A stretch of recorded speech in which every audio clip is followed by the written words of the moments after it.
Сегодня отмечается Национальный день донора. В республике насчитывается более 10 тысяч человек, регулярно сдающих кровь для других людей.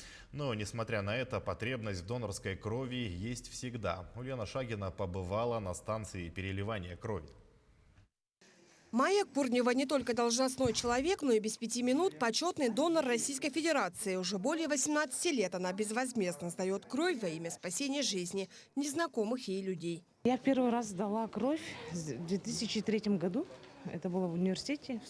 Когда мы были студентами, нас попросили сдать для человека, который попал в аварию. До сих пор безвозмездно сдаю кровь. С 8 утра на станции переливания крови не протолкнуться. При входе проверяют наличие маски, дезинфицируют руки, измеряют температуру тела и после заполнения специальной анкеты отправляют в кабинет предварительного обследования, где у доноров определяют группу крови и резус-фактор, а также возьмут общий анализ крови. Здесь определяем гемоглобин, наличие анемии. Кто сдает на тромбоциты, определяем общий анализ крови. Уже смотрим количество тромбоцитов, количество гемоглобина, эритроцитов. И только при норме мы вбиваем в компьютер все данные, и донор у нас идет уже к терапевту.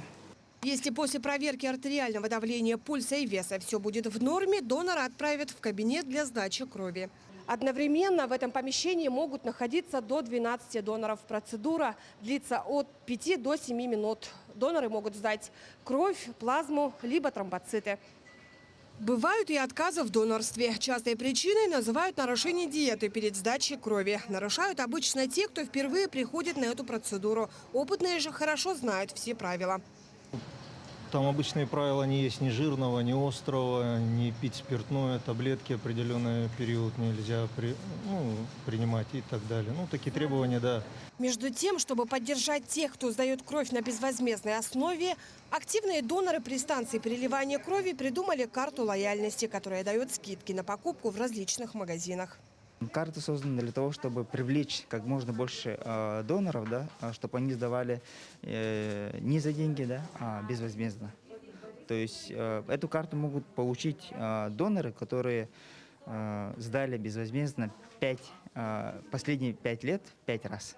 И у них скидка будет, да, большие? Посетитель с номером. Там от 2% до 20%.